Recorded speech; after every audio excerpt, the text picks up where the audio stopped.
As Laura stepped out of the motel room, the sun sank below the skyline, painting the heavens with a dim golden hue.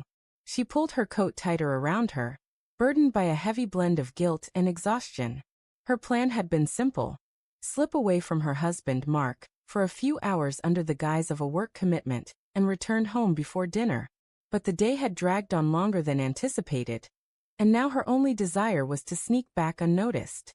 Upon reaching the motel's parking lot, her stomach dropped. Her car was missing. A chill of panic surged through her. She scanned the lot once more, clinging to the hope that she'd merely forgotten where she parked. After several minutes, the truth hit her like a thunderbolt. Her car had been stolen. Her hands trembled as she dialed the police to report the theft, her voice carefully masking her unease with the tone of an innocent victim. Yet, deep inside, a nagging fear whispered that this could be fate closing in on her too swiftly. She flagged down a taxi and sat in the back, enveloped in silence, her thoughts replaying the day's deceptions. The lies she'd told Mark, the invented meeting, the strained smiles, the text she'd sent saying, "Don't wait up, I'll be late." They weighed on her like a mountain of stones. What truly rattled her was the thought of facing Mark without her car. He was sharp, always catching the tiniest details, and lately, he'd seemed more withdrawn than ever. When Laura reached home, the house was cloaked in shadow, the porch lights unlit, an unusual sight.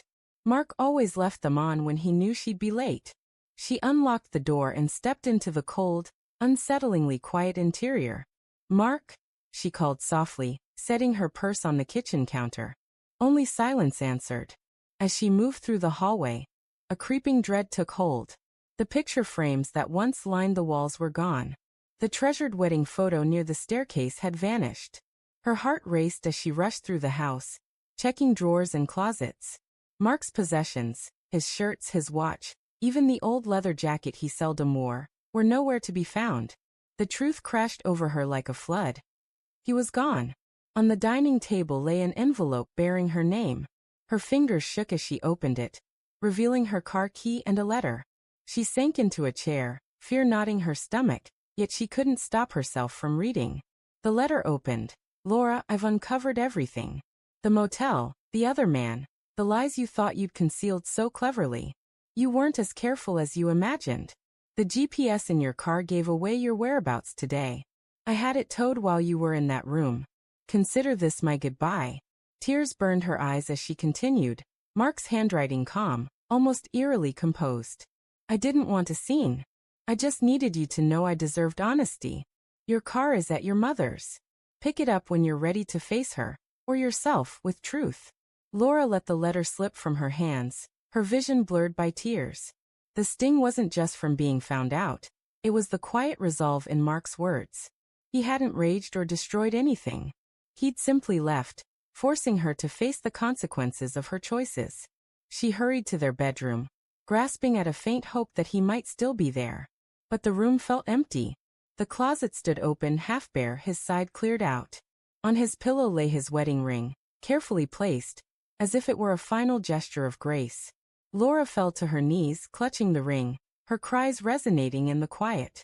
For the first time, she realized that losing her car was nothing compared to losing the one person who had loved her despite her flaws. The guilt she'd suppressed roared to the surface, suffocating her with the truth she'd long avoided. Wandering into the living room, she felt the house's emptiness like a tangible presence. The warmth, the joy, the sense of belonging, it had all evaporated. Every corner held a memory. Every shadow carried Mark's silent reproach. Later that night, she sat by the window, the letter in her hands, reading it over and over. There was no anger in his words, only finality. He had freed himself from her betrayal. And that freedom was a punishment she could never escape. Outside, the world moved on, but Laura was frozen in that moment, haunted by her decisions. The man she thought she could deceive had proven stronger than she'd ever realized. Her car might be waiting at her mother's, but her peace, her marriage, and her future were gone forever.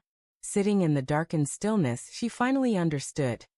The worst loss wasn't the absence of material things. It was the crushing weight of her own actions, a truth she could no longer evade.